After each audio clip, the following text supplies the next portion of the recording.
महाराणा प्रताप ये नाम सुनते ही एक ऐसे राजा की तस्वीर सामने आती है जो मुगलों के आगे कभी नहीं झुके। हम सब उनकी कहानी जानते हैं, लेकिन 1597 में उनकी मौत के बाद क्या हुआ, ये कहानी है उनके बेटे की, महाराणा अमर सिंह की, और उनके एक ऐसे फैसले की जिसने मेवाड़ की पूरी किस्मत ही बदल कर रख दी।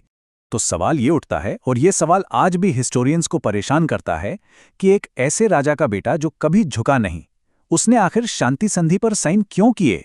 मतलब जिस पिता ने अपनी पूरी जिंदगी लड़ाई में निकाल दी, उस पिता का बेटा दुश्मन साम्राज्य से समझौता कैसे कर सकता है?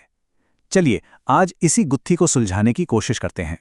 एक तरफ थे महाराणा प्रताप, जिन्हें अडिग सूरज कहा जाता था, और दूसरी तरफ उनके बेटे महाराणा अमर सिंह, जिन्हें इतिहास ने संधि करने वाले राजा का तमगा दे दिया।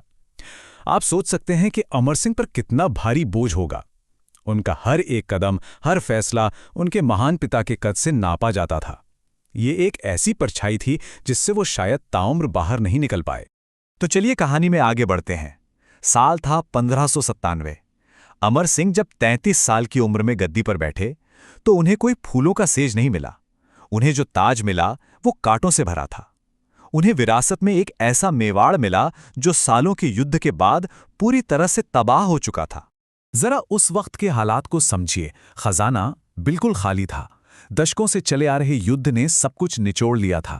खेत उजड़ चुके थे, मतलब भुखमरी का साया था।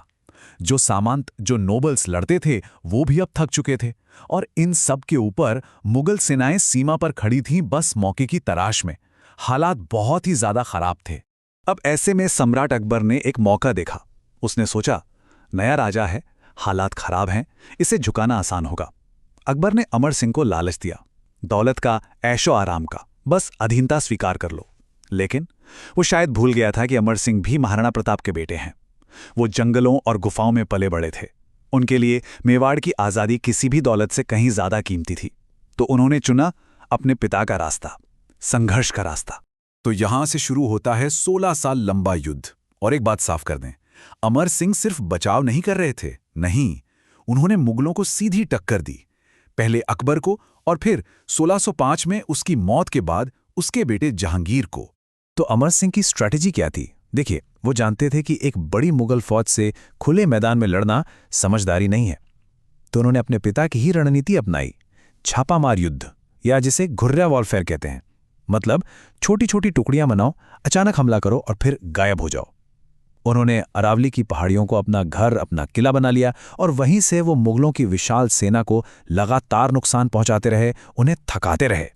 1605 में अकबर की मौत हुई और जहांगीर मुगल बादशाह बना। और जहांगीर के लिए मेवाड़ को जीतना एक जुनून बन गया, एक पर्सनल मिशन। उसने अपने सबसे काबिल जनरलों को भेजा, एक के बाद एक। 1605 में शहजादा परवेज आया, 1608 में महाबत खान, 1609 में अब्दुल्ला खान। हमले पर हमले हुए, लेकिन सालों तक मेवाड़ एक चट्टान की तरह खड़ा रहा। लेकिन 1613 आते आते जहांगीर की हताशा बढ़ गई। अब उसने अपना आखिरी और सबसे खतरनाक हथियार इस्तेमाल किया। उसने भेजा अपने बेटे खुर्रम को। जी हां, वही खुर्रम जो आगे चलकर शाहजहां बना। और खुर्रम ने आकर युद्ध के सारे नियम ही बदल दिए। खुर्रम को यह समझने में देर नहीं लगी कि वो अमर सिंह की फौज को पहाड़ों में नहीं हरा सकता। तो उसने एक बहुत ही क्रूर रणनीति अपनाई। उसने सोचा, अगर राजा को नहीं झुका सकते तो उसकी प्रजा को तोड़ दो।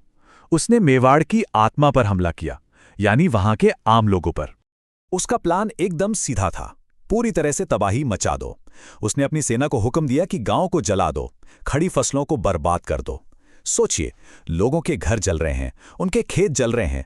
इसका नतीजा, पूरे मेवाड़ में भयानक अकाल फैल गया। और ये क्रूरता यहीं नहीं रुकी। अब बेगुनाह गांव वालों को, औरतों और बच्चों को बंदी बनाकर गुलाम की तरह बेचा जाने लगा। ये सिर्फ एक लड़ाई नहीं थी, ये मेवाड़ के लोगों के हौसले को, उनकी हिम्मत को जड़ से खत्म करने की कोशिश थी। अब वो पल आया जिसने सब कुछ बदल कर रख दिया। महाराणा अमर सिंह के अपने वफादार सामंत, वो लोग जो पीढ़ियों से उनके परिवार के साथ लड़ रहे थे, वो उनके पास आए और उन्होंने हाथ जोड़कर कहा, महाराणा, हमें झुकना होगा ताकि हम फिर से उठ सकें। अगर आज हम सब खत्म हो गए तो भविष्य में मेवाड़ का नाम लेने वाला भी कोई नहीं बचेगा। अपनी आंखों के सामने अपनी प्रजा को इस तरह बर्बाद होते देखकर अमर सिंह ने वो फैसला लिया जो शायद उनके पिता कभी नहीं लेते। वो एक संधि के लिए मान गए। लेकिन रुकिए, ये कोई हार नहीं थी, कोई सरेंडर नहीं था। उन्होंने कहा, संधि होगी पर हमारी शर्तों पर। और जो संधि हुई वो इतिहास में अभूतपूर्व थी। ये कोई आम संधि नहीं बल्कि डिप्लोमेसी की एक मिसाल है। देखिए शर्तें क्या थीं। पहली, महाराणा कभी भी पर्सनली मुगल दरबार में हाजिर नहीं होंगे।